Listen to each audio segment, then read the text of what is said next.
Halo sobatku, selamat datang di channel Sobat Movie. Tempatnya review film paling asik dan menarik buat sobatku semua.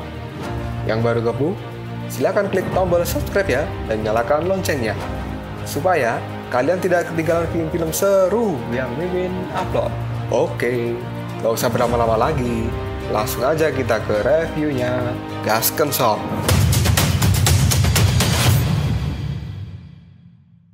Hey, oke, sobatku terkeren, terkecil, terbaik, tersemuanya. Kita masih bersama Sobat Movie, channel alur cerita terasik sepanjang masa. Oke, kita lanjut bahas chapter 12. Nggak usah jijat banyak bacot, kita langsung masuk aja ke pembahasan. Saat ini monyet merah Akajiri telah berubah ke bentuk aslinya. Dia telah menjadi monyet yang besar. Hal itu membuat Sun Wukong menjadi terkejut dengan perubahan tubuh dari Akajiri. Akajiri pun kemudian berkata pada Sun Wukong, bocah, apakah kamu sudah melihatku? Ini adalah tubuh asli dari monyet merah Akajiri. Dan ini adalah jiwa yang hebat. Mendengar perkataan dari Akajiri, hal ini membuat detak jantung Sun Wukong menjadi tidak beraturan karena dia seperti merasakan hal ini tidak asing baginya. Sun Wukong merasakan seperti ada sebuah dorongan dari dalam tubuhnya yang akan segera keluar, tapi dia tidak tahu apa yang sebenarnya membuat dirinya seperti itu. Suigo yang mengamati Sun Wukong dari jauh, dia mengatakan bahwa saat dia menjadi Laozu, dia memiliki jiwa kera yang hebat. Tapi saat ini, kenapa Sun Wukong tidak bisa mengeluarkannya? Hal itu membuat Suiguo merasa khawatir apakah Sun Wukong sedang tidak baik-baik saja. Monyet Akajiri kemudian berteriak pada Sun Wukong untuk segera melanjutkan pertarungan ini. Tiba-tiba saja, Sun Wukong pun juga berteriak bahwa sebelum dia bertarung, Sun Wukong memiliki satu pertanyaan untuk Akajiri. Akajiri pun mempersilahkan Sun Wukong untuk segera bertanya. Lalu Sun Wukong bertanya pada Akajiri tentang apa itu jiwa monyet yang besar. Mendengar pertanyaan dari Sun Wukong ini, Akajiri menjadi jengkel. Dan Akajiri pun berkata, bocah, katanya kamu ini adalah Raja Kera Batu, tapi kamu tidak tahu apa itu jiwa monyet yang besar. Jiwa monyet besar itu adalah bentuk pertarungan dari kera yang paling kuat. Sun Wukong pun kemudian bertanya lagi, apakah itu hanya merubah tubuhnya saja? Akajiri kembali menjelaskan, tidak, tapi lebih dari itu. Karena itu adalah manifestasi terbesar dari kekuatan iblis. Hal itu bisa meledakkan energi iblis yang berada di dalam tubuhmu. Apakah kamu mengerti? Aku akan sedikit mengajarimu. Pertama-tama, kamu harus memikirkan sebuah ketel yang tersembunyi di dalam tubuhmu itu. Dan kamu harus terus membakar ketel itu dengan batu bara. Batu bara itu adalah gas iblis di dalam tubuhmu. Bayangkan saja, kamu menuangkan setumpuk batu bara ke dalam ketel dalam sekejap. Tekanan panas di ketel itu akan segera memuncak pada titik teratasnya. Kemudian itu akan meledak dan akan memunculkan jiwa kera yang besar dari dalam tubuhmu. Sun Wukong kembali bertanya pada Akajiri, ketel bagian terdalam, apakah aku punya hal itu? Akajiri pun menjawabnya, kamu punya. Ketika aku pertama kali bertemu denganmu, aku merasakan bahwa kamu memiliki hal itu, tapi kamu masih belum tahu cara membangunkannya. Jiwa kera yang besar itu adalah binatang di dalam tubuh kita. Selama ada cukup roh jahat di ketel, setelah kamu membangunkannya, maka kamu akan dapat memasuki keadaan yang tidak bisa dihancurkan. Sun Wukong kini menjadi kagum dengan penjelasan dari Akajiri, karena ternyata jiwa monyet yang besar begitu kuat dan mengerikan.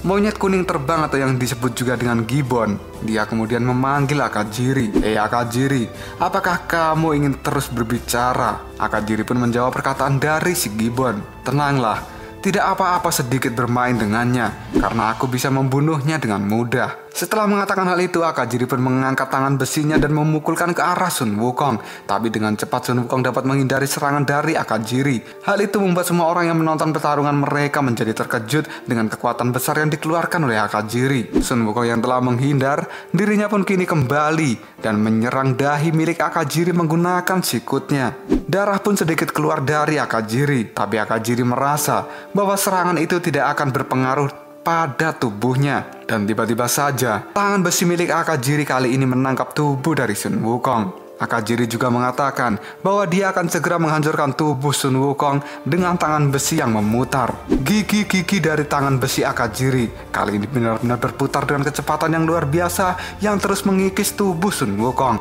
Hal ini membuat Sui Guo menjadi khawatir dengan keadaan Sun Wukong. Akajiri pun kembali memperkuat putaran dari gigi-gigi tangan besinya. Tapi tiba-tiba saja gigi dari tangan besi itu hancur begitu saja. Akajiri pun berkata bahwa tubuh dari Sun Wukong ini sangat keras sekali. Akajiri kemudian mengangkat tangannya dan membantingkan Sun Wukong ke tanah yang membuat tanah itu menjadi hancur lebur. Tidak hanya itu saja, Akajiri juga melempar Sun Wukong yang langsung menabrak dinding batu sampai menimbulkan ledakan yang cukup besar. Semua penonton kini terkejut dengan apa yang telah dilakukan oleh Akajiri pada Sun Wukong. Dan kali ini Sun Wukong tampak tidak berdaya setelah menghadapi serangan besar dari Akajiri. Darah pun keluar dari lengan tubuhnya. Dalam keadaannya ini, Sun Wukong kemudian berkata dalam hatinya, jiwa kera yang besar adalah binatang buas di dalam tubuhmu, dan itu akan selalu ada. Tiba-tiba saja Sun Wukong melihat di dalam dirinya ada seekor kera yang tertawa, dan itu adalah jiwa kera besar miliknya. Sun Wukong pun kemudian mengepalkan kedua tangannya, dan akhirnya boom! Sun Wukong telah berubah menjadi King Kong yang hitam dan besar. Hal ini membuat Akajiri yang ada di depan Sun Wukong terkejut karena ternyata bocah ini mampu melakukannya. Begitu juga dengan si monyet kuning Gibbon, Sui Guo, dan juga Xiao Liu.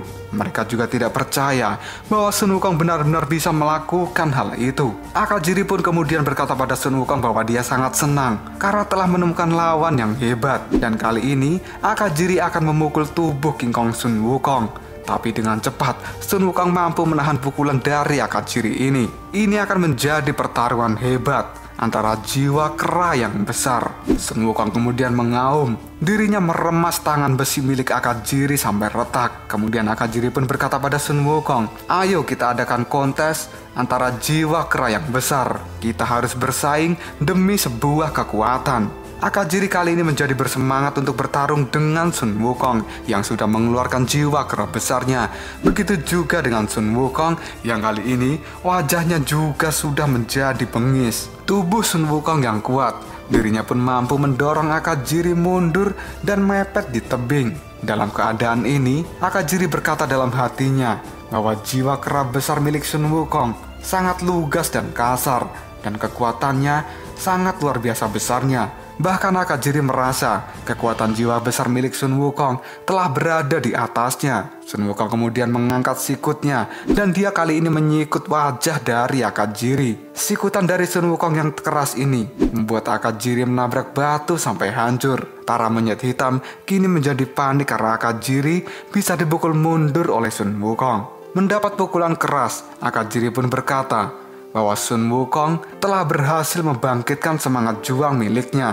Dan kali ini Akajiri akan berjuang mati-matian dan tidak akan kalah dari Sun Wukong ini. Dia pun kemudian kembali dan membalas pukulan dari Sun Wukong. Pukulan keras pun dilayangkan oleh Akajiri pada muka Sun Wukong. Pertarungan antara kera besar ini membuat Qin Bao dan anak buahnya ketakutan akibat tinjuan yang dilayangkan oleh Akajiri. Sun Wukong pun mengeluarkan darah dari mulutnya. Tapi Sun Wukong tidak ingin menyerah pada Akajiri dan dia pun membalasnya. Orang-orang di sekitar pertarungan mereka benar-benar ketakutan dan memilih menghindar dari tempat itu. Pukulan demi pukulan mereka layangkan pada tubuh masing-masing lawan. Dan pertarungan sengit antara mereka berdua berlangsung beberapa menit. Dan belum ada tanda-tanda siapa yang akan kalah. Akajiri pun kemudian berkata pada Sun Wukong, hei bocah, ternyata kamu lebih baik dari yang aku kira. Dan kamu benar-benar melukaiku. Sun Wukong pun menjawab perkataan dari Akajiri. Monyet Akajiri, aku tidak tahu harus berbuat apa pada dirimu. Tapi aku berterima kasih atas penjelasan yang kau katakan sebelumnya. Dan aku telah melakukannya dengan caramu itu. Kali ini ketel di dalam hatiku benar-benar terbakar hebat. Dan itu membangkitkan jiwa kera besarku. Pada saat ini, aku merasa sangat kuat. Dan aku mungkin yang terkuat, kata Sun Wukong sambil menepuk-nepuk dadanya. Sun Wukong juga berteriak, "Aku adalah raja monyet yang tidak terkalahkan di dunia ini." Setelah Sun Wukong berteriak seperti itu, aura di dalam tubuhnya pun keluar dan menimbulkan sebuah gelombang yang menakutkan. Tapi si Gibbon dari atas pohon, dirinya hanya mengamati saja pertarungan antara Akajiri dengan Sun Wukong ini. Akajiri mulai bicara, "Hei bocah, aku sudah tidak tahan denganmu. Kamu ini masih kecil, tapi kamu sudah sangat sombong. Apakah kamu berpikir bahwa kamu telah mengalahkanku? Ayo bunuhlah aku, biarkan aku melihat seberapa besar kekuatan yang kamu miliki." Teriak Akajiri sambil mengangkat tangannya dan memutarkan gigi-gigi tajam di tangannya itu. Tangan dari Akajiri pun kemudian juga memanjang dan melilit tubuh Sun Wukong. Dan kali ini Sun Wukong pun tidak dapat bergerak akibat lilitan tangan besi dari si Akajiri. Akajiri pun berteriak bahwa dia akan segera membunuh Sun Wukong. Hal ini membuat Suiguo kembali khawatir dengan keadaan Sun Wukong. Gigi-gigi tajam pada tangan besi Akajiri mulai berputar dengan sangat kuat. Dan gigi-gigi itu pun perlahan mengikis tubuh dari Sun Wukong. Sun Wukong yang tidak ingin menyerah, dia pun menangkap gigi-gigi tajam di tangan besi dari Akajiri. Kemudian Sun Wukong menarik tangan itu yang membuat Akajiri kali ini terseret pada tubuhnya. Sun Wukong kemudian melempar Akajiri begitu saja. Dan akhirnya lilitan dan putaran tangan besi Akajiri telah terlepas dari tubuh Sun Wukong. Sun Wukong pun kembali meningkatkan kekuatan di dalam tubuhnya dan dia berteriak dengan keras. Lalu Sun Wukong kali ini meninju Akajiri sekuat mungkin. Besi-besi yang berada di tangan Akajiri juga telah terpecah akibat serangan Sun Wukong ini. Akajiri pun menderita luka yang cukup parah dan dia kali ini memuntahkan darah yang cukup banyak dari mulutnya.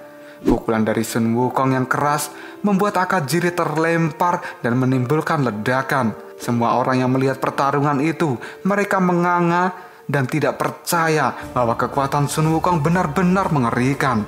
Akajiri yang sudah mendapatkan serangan besar dari Sun Wukong, dirinya kali ini berubah kembali ke tubuh manusianya. Dan Sun Wukong, dirinya akan kembali meningkatkan kekuatan dari jiwa keraib besarnya. Tapi tiba-tiba saja Sun Wukong malah berubah ke tubuh manusianya, karena ternyata dia sudah kehabisan energi iblis karena Sun Wukong membakarnya terus-menerus. Seseorang pun berkata pada Sun Wukong, "Hei bocah, ternyata kamu tidak buruk." Hal ini membuat Sun Wukong terkejut dan tiba-tiba saja sebuah tongkat yang banyak menyasar ke muka Sun Wukong. Tidak hanya itu saja, tongkat itu pun juga memukul perut Sun Wukong dan menghajarnya habis-habisan sampai Sun Wukong terlempar dan tidak berdaya menghadapi pukulan itu. Tongkat ruyung pun terus berputar di tangan seseorang yang ternyata itu adalah monyet kuning terbang yang bernama si Gibbon, yang dari tadi mengawasi pertarungan. Kali ini dia akan turun langsung untuk menghadapi Sun Wukong. Lalu apakah yang akan terjadi selanjutnya? Apakah Sun Wukong dapat mengatasi kekuatan besar dari Gibbon ini? Jika kalian penasaran, tunggu aja jawabannya di next video. Ngobrol sob. Tetap stay di channel Sobat Movie dan jangan lupa klik subscribe, like, dan share ke teman-temanmu agar channel ini dapat berkembang dan menghibur kalian semua. See you next tomorrow. Bye-bye.